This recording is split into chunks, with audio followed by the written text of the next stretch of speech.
Saudara, dugaan korupsi dan TPPU yang menyeret ex-Jampitsus Febri Adriansyah bukan lagi sekadar teknis hukum, melainkan soal keadilan. Yang bersalah harus dihukum, yang tidak bersalah jangan dikriminalisasi. Namun jangan pula ada orang yang kebal hukum hanya karena jabatan, kekuasaan, atau uang. Saya masih bersama Menteri Hukum dan Hak Asasi Manusia periode 2004-2007, Profesor Hamid Awaludin. Yang tadi saya bacakan itu potongan tulisannya Prof. Hamid, andai aku polisi, andai aku jaksa yang dimuat di Kompas. Apa sebenarnya yang membuat Prof. Hamid menulis itu dan harus menyampaikan pesan itu? Begini cara berpikir saya, melihat kejanggalan ini bahwa pentersangkaan Pak Febri sebelum diperiksa buat saya itu adalah sebuah kejanggalan luar biasa. Kejanggalan luar biasa. Kejanggalan luar biasa. Ya. Oleh karena itu saya berandai-andai. Ya, ketika saya tulis itu kan statusnya ini masih dilimpahkan kan? Ya. Nah, lalu mungkin waktu itu saya berandai-andai kalau kejaksaan tidak memproses ini, polisi akan berteriak, Tuan Jaksa, kenapa Anda tidak proses? Mentang-mentang Febri itu adalah anggota Korps Anda. Saya berandai-andai lagi jawaban jaksa, Tuan Polisi, janganlah semut di seberang nampak olehmu, ya, gajah di pelopak bata Anda tidak lihat. Bagaimana dengan kasus mantan ketua KPK, Firly? Anda kan sudah tersangkakan sekian waktu lamanya, Anda belum serahkan berkasnya ke kami. Nah, itu juga berandai-andai. Jadi apa yang saya tulis itu adalah andai-andai saya dalam kasus Febri ini antara polisi dan jaksa. Andai-andai itu. Apa Prof melihat dari berandai-andai itu yang terjadi sekarang malah hanya sekadar saling sandra antar institusi? Sekarang bukan lagi andai-andai, sudah terbukti kan.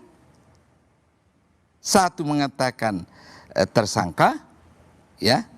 Kemudian satu mengatakan hanya saksi, ya, berarti sudah berbeda kan? Tidak lama kemudian dikatakan tersangka lagi. Sudah real kan? Tidak adanya kepastian dalam konteks ini. Dua lembaga yang berbeda mempersepsikan tentang sesuatu dan itu menimbulkan sensasi yang luar biasa. Sensasi yang luar biasa. Apa kasus ini hanya terfokus pada kepentingan institusi semata, bukan mencari keadilan di balik itu? Apa yang Prof lihat? Yang mestinya kasus ini melampaui kepentingan kelembagaan. Ya. Karena keduanya membawa misi kan, bagaimana aturan, bagaimana hukum ditegakkan demi keadilan. Jadi tidak perlu ada persepsi, ada losing face, tidak perlu ada persepsi kalah dalam rivalitas. Tidak perlu ada. Ya, semua punya kontribusi yang baik.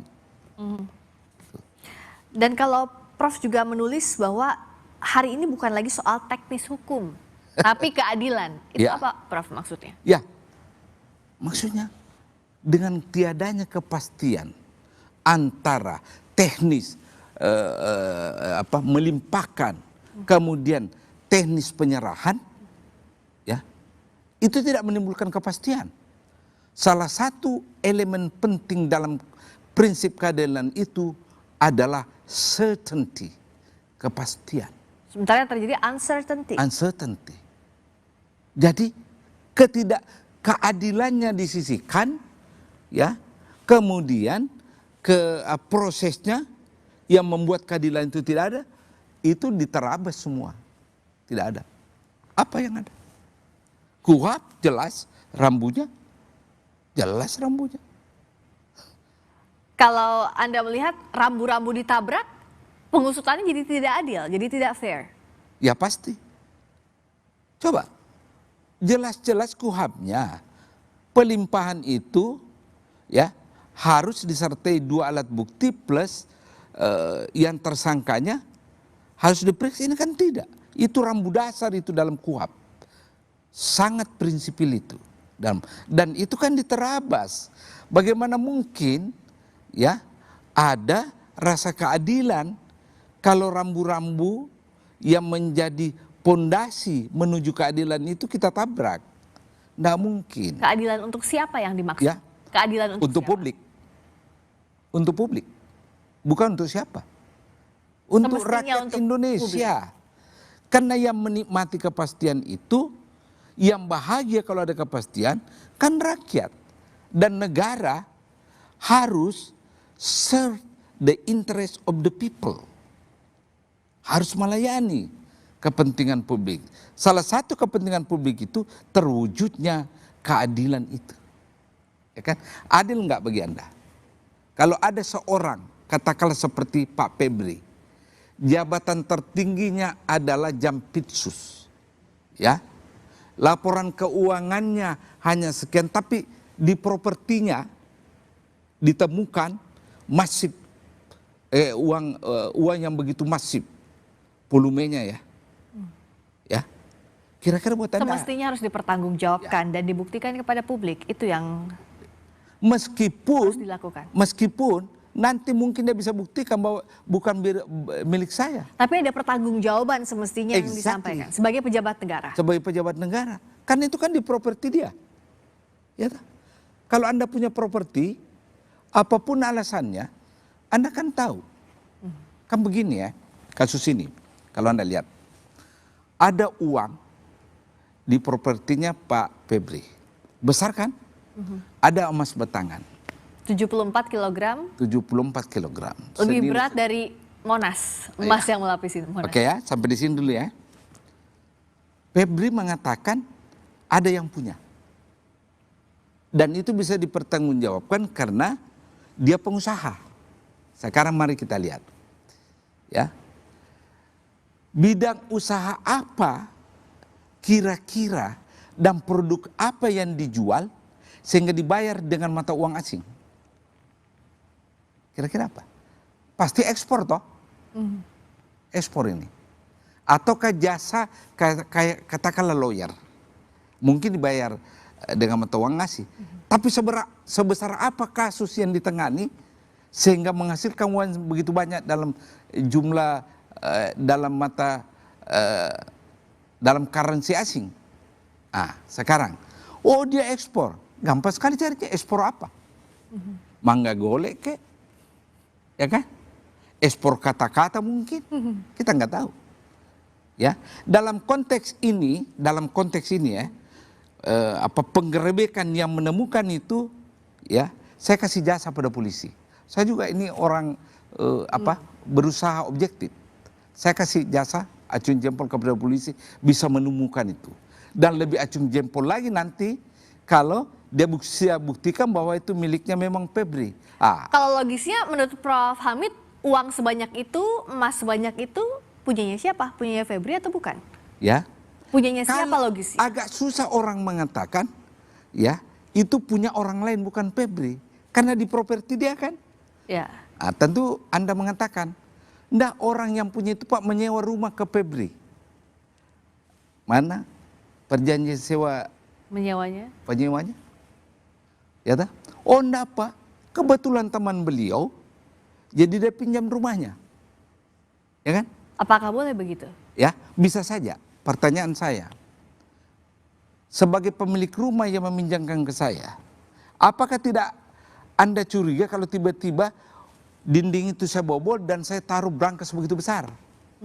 Masa sih Anda tidak curiga, loh rumah saya dia pinjam kok, dia bobol ini, ada brankasnya. Apalagi dia Jampitsus kan? Itu. Artinya apa, Prof? Melihat? Artinya apa? Bahwa kecurigaan orang sampai per hari ini, bahwa barang yang disita, barang yang digerebek itu kemungkinan besar miliknya Pak Febri atau titipan-titipan orang lain. Ya, yang pasti barang itu agak susah dikatakan itu adalah barang yang legal. Karena tidak kenapa tidak dimasukkan di bank? Oleh karena itu wajar saja kalau dimasukkan dalam kategori TPPU. Ya, pencucian uang. Karena prinsip pencucian itu kan penyabaran aset. Bisa dalam bentuk berpura-pura investasi, bisa dalam bentuk membuat bidang usaha yang fiktif, ya, dan sebagainya dan seterusnya. Ini. Kalau itu TPPU, menurut Prof. Hamid, melihat perkembangan kasus sekarang, akan beranikah dan mampukah kejaksaan untuk menelusuri siapa-siapa saja yang punya harta itu? Kalau kejaksaan mau, bisa saja. Kalau mau. Kalau mau. Tapi bisa atau tidak? Mau Ya. dan bisa nggak menurut Prof? Wallahu a'lam bishawab. Kalau dia mau bisa. Tim yang dibentuk ini ada 8-9 orang. 9 orang. 9 orang. Beberapa di antaranya saya kenal baik. Itu anak-anak muda semua yang punya reputasi, punya integritas. Mereka alumni KPK itu. Saya beberapa di antara mereka saya paham betul karakternya, saya paham betul integritasnya. Anda percaya pada tim 9 yang... Ya, sebagai orang ya, sebagai orang saya percaya. Tapi sebagai bagian dari Kejaksaan Agung? Itu yang kita akan tunggu. Apa yang bakal terjadi. Berani atau tidak menurut Ya. Anda? Berani atau tidak? Saya nggak tahu. Tergantung pimpinan tertinggi kejaksaan ini. Nggak tahu atau nggak mau jawab, Prof. Hamid? Ya. Berani atau tergantung pimpinannya. Sesuai dengan judulnya berarti uji nyali pemberantasan korupsi. uji Punya nyali. nyali atau tidak untuk memberantas ini sampai tuntas? Ya, uji nyali. Dan kalau bicara uji nyali, apa yang bisa membuat kejaksaan punya nyali untuk mengusut kasus mantan pimpinan tingginya di kejaksaan?